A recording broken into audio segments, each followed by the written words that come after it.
Hello, welcome to my game. So, first of all, this is a first person shooter with obviously multiplayer properties to be allowed to play split screen. Mostly inspired by Counter-Strike and various other similar games of similar properties. So first of all, this is the main menu level. I decided to go and make a level instead of doing just a UI because I've done UIs before as menus and everyone's seen them, and I wanted to change it up.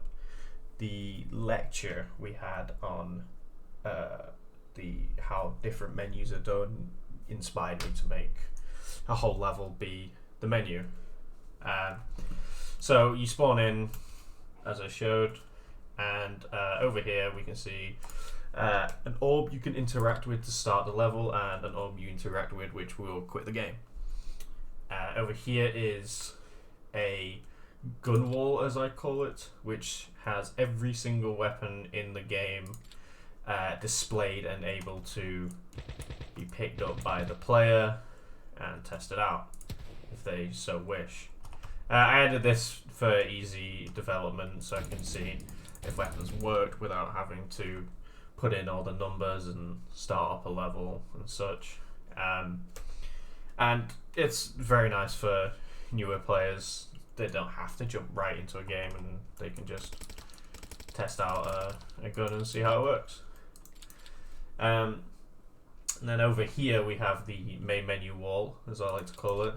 And first we have game modes. So using these consoles, which are all the same, you can change the game mode simply by interacting with the up and down arrow. So we see we got Team Deathmatch, we got Instagib, we got Cash Cow, which is game mode where the money spawns around the map, and if a player is holding the money, they gain points. If they die, they drop it, and it's kind of like a capture the flag, but you don't have to deliver it anywhere. King of the Mill is King of the Hill, but I named it differently. One in the Chamber is uses this revolver here, which is a one-shot kill, but only has one bullet in the gun, and every shot requires a reload whether you hit or miss. Gun Run is similar to Arms Race from CSGO or Gun Game from Call of Duty, where you will go up tiers of weapons after so many kills. The Gun Run game mode uses a different table of weapons, so they don't necessarily use every weapon in the game, but it chooses it from a different list. Snipers uses this one, which is a 2 shot to the body, 1 shot to the head, lower caliber sniper if you like. RPG only uses the RPG only. Throwing knives are for this one, which is like a 1-shot kill where you have to throw a knife. And next you choose the map. I have 3 maps in the game at the moment just to show off the different maps can be played. We have wood map, as you can see, like that. Boring map, as I called it, which is the exact same but just retextured to, well, different materials to make it look different, just to show that different maps can be played. And then a bigger one called new map, which I made very quickly just to have a larger map. Over here we can change the number of players, 1 or 2.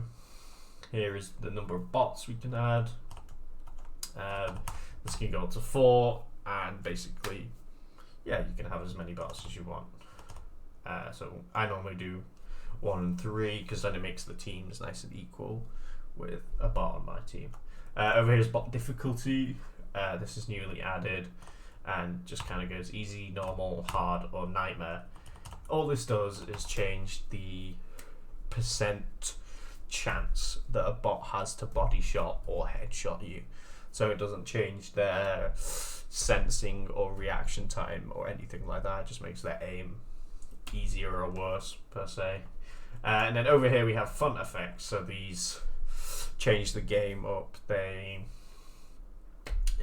cheat codes, for if you like. So we have low gravity. You can imagine what that does. Infinite ammo. super speed, which just makes you run around really quickly. Headshots only means you can only do damage when it's a headshot. And then 1 HP, which is you spawn on 1 HP, you can't heal over 1 HP either. And that's that for the wall. So when you choose game modes, so if we wanted to do gun run on new map, because it's a nice big map, 1 player 3 bots, easy bots, we'll go low gravity, for example. And then you would come over here to the interact one and interact, and the game will start. And as you can see, the low gravity has taken effect, and we can start playing already. The bots are attacking each other and the player. You can see we get a hit marker when we get a hit, and we see where the bots are aiming because of the traces. At the top we have the kill leader, so the player or bot that has the most kills. These are set to easy, so they will take a while to kill each other. I hope it's not too loud, but there we go. On this game mode, you will heal around 20 health after every kill. This can be added into any game mode, and it does technically add health after every kill, but it will just add 0 if you don't add health. Some issues I came across, especially with the sounds with this gun in particular. When multiple bots or players have them, it can not, the audio engine doesn't like it, and too many sounds too fast doesn't like it, and yeah, freaks out a little bit. But that can be easily changed by just adding a full auto sound instead of individually making sounds for each and every shot. You can see in the top left I have 3 kills currently in this life. And we'll go to 4, and in the middle you can see a skull pop up every time I get a kill. That wasn't my kill, that was. So it's a bit easier for players to see when and when they didn't get kills. I'm just going to press L, which when I'm alive will reset me back to the main menu just so I can show off some more stuff. Just to show the controller works, and you can interact with stuff as well with the controller, as you see.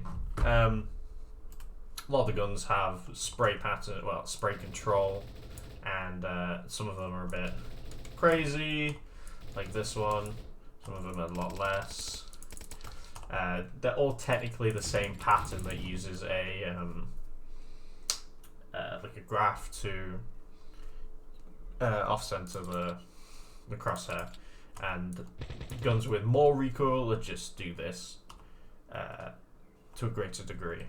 They don't have any different patterns or anything like that.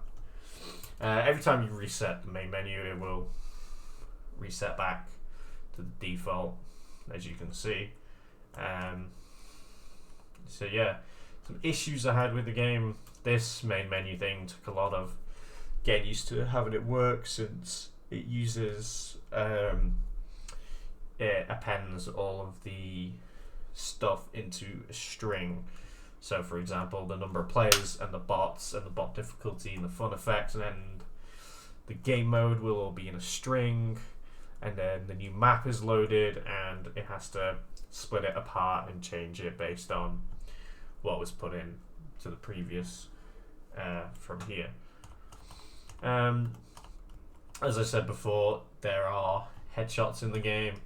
I added this in because it's a little challenge, and I thought it would be nice to add in. Another thing that is hard to show off, but with some of the weapons, mainly the throwing knife, the projectile based, because most of these are hit scan based, the knife and the RPG, and a couple of them, like the projectile based weapons, are projectile based, and they will use a projectile. These projectiles, if so chosen, tick a little boolean variable, will stay in the targets, and you will be able to see them after they die on the ragdoll, which I will show off now. I've already died, but you can see the knife is stuck into the closest place that they were hit. Bots seem to be very good at this game mode, that's definitely for sure. But yeah, there's nothing else to say really. Extra of 2 players actually. Let's do cash cow for the scoring. No bots. None of that matters. We'll play. Take control of red guy over here. When we go into 2-player mode, the FOV also changes because you have less of the screen. So I wanted to just make it a bit fairer and make it wider. Have a bunch of animations as well. Shooting, reloading, you can see there on the left, and running and shooting and stuff like that. So if one player picks up the cash, you'll start to see the score go up for the red player. We'll swap back to the blue, kill the red player. They will drop the cash and they will not get any more points. At the moment, the scores and stuff are set very, very low just because I didn't want to spend ages to, see if a game mode worked properly or not. You can switch to your knife by pressing Q, similar to Counter-Strike. This gives you more speed, so you can run away. And at the end here, we get a scoreboard, which at the moment blinks and is in the wrong place, only because of full screen. If I wasn't in full screen, it wouldn't do that. And I have the issue of if you played with a different player, 2 players, and you come back to the main menu, yeah, there's 2 players, but only 2 people to possess. Thanks for listening. Goodbye.